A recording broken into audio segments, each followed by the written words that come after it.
Donkey Kong is maybe the biggest oxymoron in Nintendo history. What does that mean? Well, it's a character that is hugely iconic, hugely influential, with a series of games that are absolutely beloved and lauded as incredible masterpieces. And yet, despite how much they are pushing Donkey Kong for the past few years, with Donkey Kong Country Returns HD being marketed up the wazoo, and Donkey Kong himself having a huge role in the Mario movie.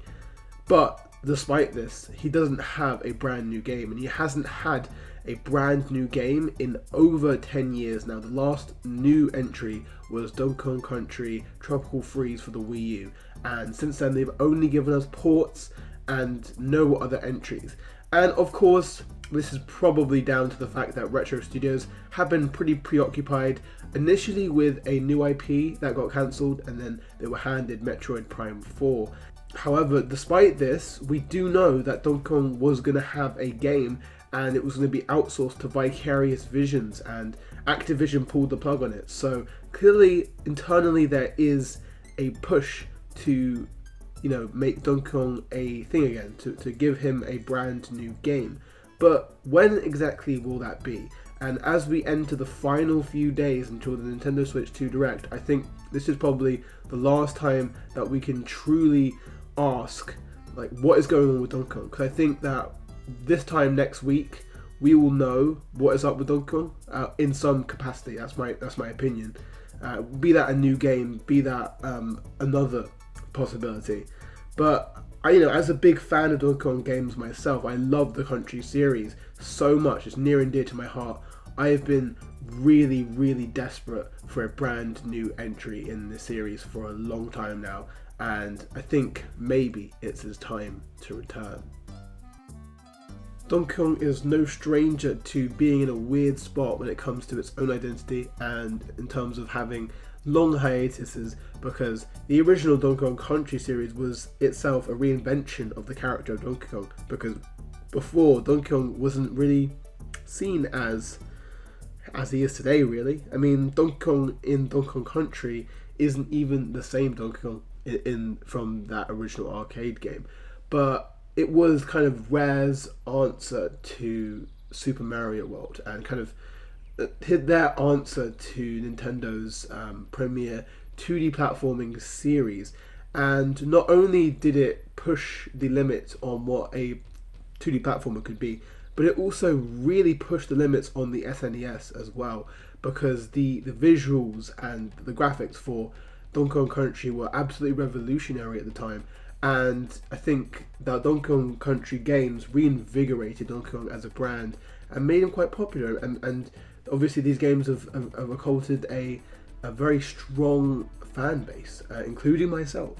But after Donkey Kong Country 3, they moved on obviously to Banjo-Kazooie and stuff on the N64, and as a result of this, they didn't make another Donkey Kong game until DK64, which was divisive to say the least.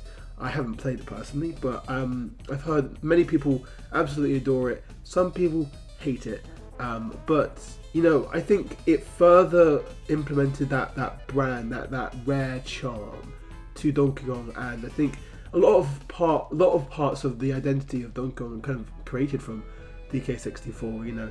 In terms of K. Rool's layer, and in terms of the DK rap, and a lot of the other Kongs were kind of originated there. So yeah, I mean, Donkey Kong was kind of on a roll here. It had a new identity, it had a new look, and it was getting popular, and it was something unique, it was something special. But obviously Rare was bought out by Microsoft, and because of this, they couldn't make more Donkey Kong games. And all their games, obviously, they were now under Xbox, and so because of this, because of that simple fact, Donkey Kong kind of entered a series hiatus because they didn't know what to do with the character. And in this period, it was very odd. You had stuff like Donkey Konga and like Donkey Kong Jungle Beat, like these weird kind of side, like spin-off feeling games that are like playing into kind of what Rare made Donkey Kong into, like that kind of identity with it's kind of a silly vibe. And these games were like, they weren't very critically beloved, and they've got some charm to them. I haven't played them either, but it was very clear that Nintendo were waiting.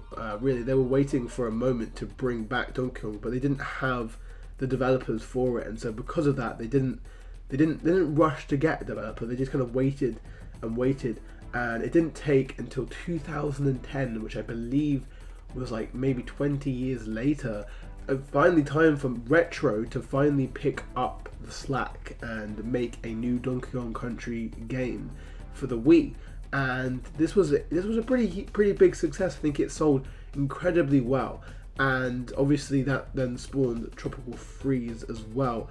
But ever since then, obviously we haven't had anything, and that's because Retro also obviously are mostly famous for Metroid Prime, and because Metroid Prime 4 always takes priority, now we're in a spot where we don't really know where Donkey Kong is going to be, and we don't know even if Donkey Kong will come back, because at the end of the day, they don't have a developer for the games. So, if they don't have a developer, then they can't make the game.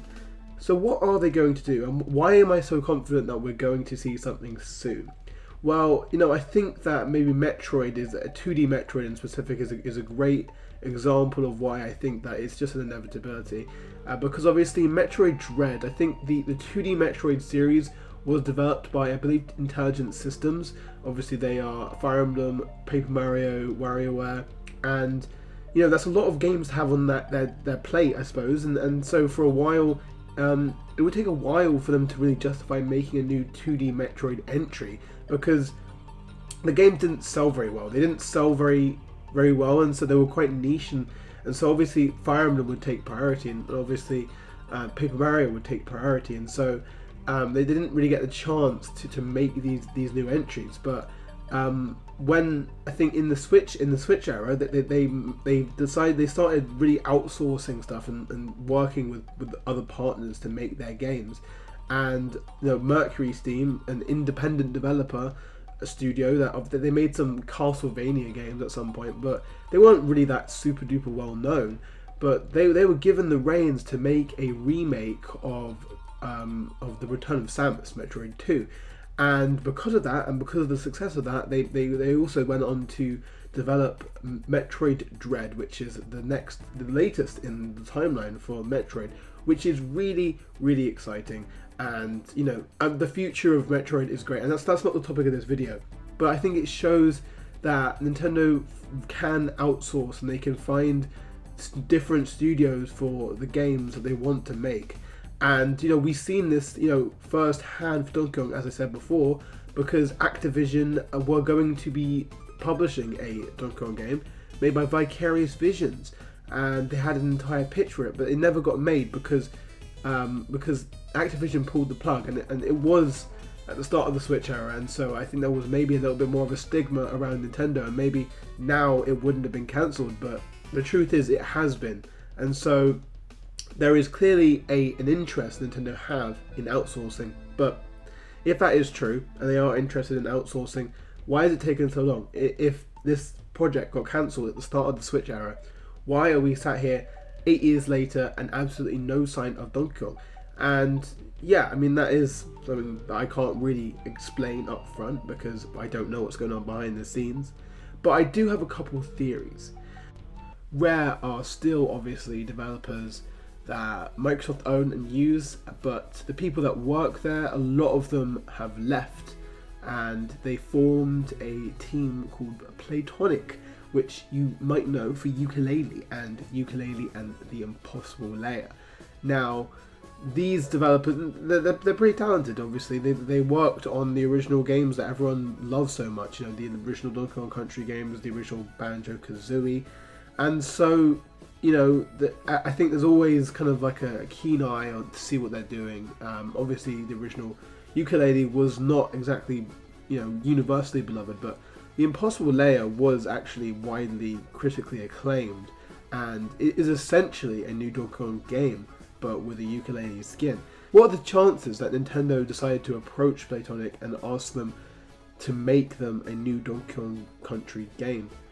Well, I think that in my gut, I feel like there is a strong chance that when the Impossible Lair came out and it got critical acclaim, that Nintendo might have seen that and went, well, these developers, they worked for Rare, they did the original games, but now they've proven to us, they've shown to us that they can actually make a new game in the series. They can actually, they can work, they can actually still make a game like that.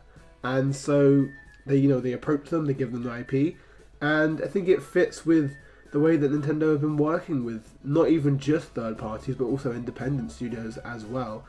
And the only bit of evidence, I suppose, the only thing that's making me think that this is possible is that in 6 years since Impossible Lair came out, the only thing that Playtonic have to show for it is Yooka-Replay-Ly, a remake of Yooka-Laylee, and obviously this is an independent studio, so they're not required to make new games all the time, and a remake could probably take a lot of resources for them, and so maybe they just haven't been working on anything, or maybe they have been, and it's just another project, just a new Yooka-Laylee game, it's the sequel, and they've been working on it, and it's been taking a while because it's ambitious. However, that being said, because we don't know that yet, there is a equal chance that maybe Nintendo approached them in 2019 after all the critical acclaim for Impossible Lair, and since then they've been working on a brand new Donkey Kong game that is coming to Switch 2, and we're going to see it in a couple of days. Now, there's a lot of copium, there's a lot of what ifs and maybes, but these are developers that I believe Nintendo would trust with Donkey Kong, and I think they would also do well with it. I think it fits the memo. They seem to like to outsource to specifically American or British companies when it comes to these kind of franchises. I think Donkey Kong, they believe, appeals more to the West, and so they give them to Western developers. Outside of Playtonic, I think that the most prevalent, the most common rumor that was for Donkey Kong, a new Donkey Kong game, outside of, I guess, Retro, which, let's just say up front, Retro is completely off the table. I mean, well, not necessarily, but if the Retro do the next Donkey Kong game, then clearly that will not be coming out for a very long time, and so that will not be relevant to this discussion. However, there was a heavy rumor, a very, very, very prevalent rumor in 2021, I believe, that Donkey Kong was being developed by the Odyssey team, the Mario Odyssey team, the 3D Mario team. And, this wasn't really an unprecedented thing. While it's not a mainline game, Donkey Kong Jungle Beat, I think it was called, was developed by that team back in the day. And so there is definitely history there with them using the Donkey Kong brand. However, there's an obvious issue with that theory. They are obviously working on the next 3D Mario game, which is going to be 99% going to be a holiday title this year. So why would there even be a possibility that a new Donkey Kong game could be announced or even come out close? Because obviously they've been working on that one game. Well, the thing is that at the end of the day, it has still been 8 years since Mario Odyssey, and I don't know how big the team is. I don't think it's impossible that they could have been working on 2 games at once, or maybe maybe they were working on a Donkey Kong game and then they started the 3D Mario, because it has been 8 years, and I don't think they take that long to make a new 3D Mario. But that's also, this is all just theory, and it's all just gut feeling. I don't think they have been working on a new Donkey Kong game. But, I don't think it's impossible. I mean, especially because I'm thinking of it as them working on a 2D Donkey Kong, a new country game on the side of a 3D game. Because obviously if it was a new 3D Donkey Kong game, I don't think that would... I think it would clash too much, and I don't think that they would... I don't think they would be making both. That wouldn't make sense to me personally.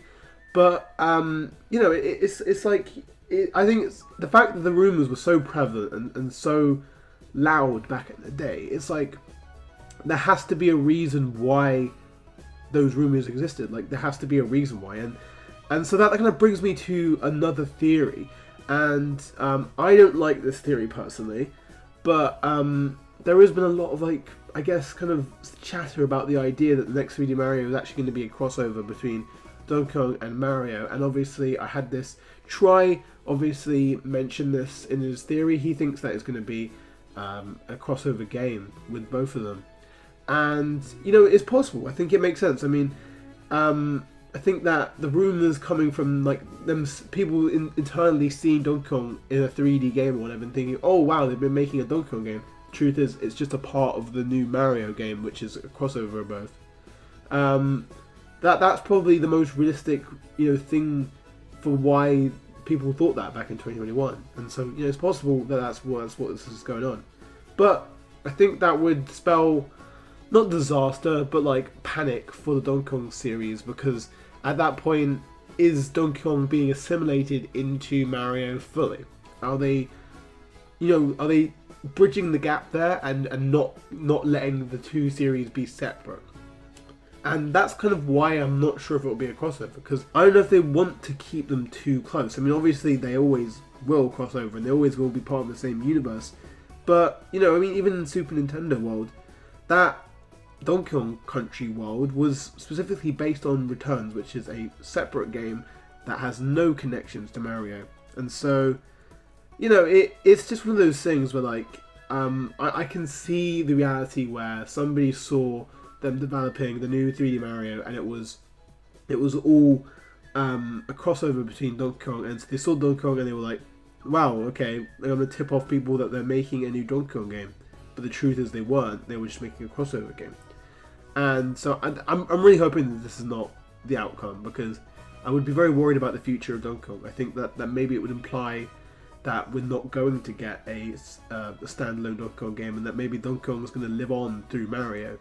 And I don't think that it would benefit either series to be, you know, burdened by each other's presence. You know, you have to have Donkey Kong in every single 3D Mario game from now on. But frankly, we might not know the truth in a couple of days. You know, that's the fear. You know, if we get absolutely no indication, what if Donkey Kong isn't in new 3D Mario? What if there's not a new Donkey Kong game? And it is a distinct possibility, but I just doubt it. You know, I think we will know either way. I think we will. I think we have to. It's been too long, and I think Nintendo have really been kind of building up Donkey Kong too much for it to amount to nothing. And I'm excited. I mean, I'm excited about everything in this Direct, obviously, but if we see Donkey Kong, a new Donkey Kong game, then I will be popping off. I will be very, very excited, and I'm very optimistic about the future of Donkey Kong, despite being given no reason to be. So, because, you know, Nintendo clearly do care about it. They do care about pushing it, and so I hope that it amounts to something substantial. But that is everything for today's video. You know, if you enjoyed this video, like it, and you know, maybe even subscribe, and you know, just give me your thoughts on Donkey Kong as a series, and what you think the future holds for it on Nintendo Switch 2. Thank you for watching, and I guess I'll see you in a couple of days.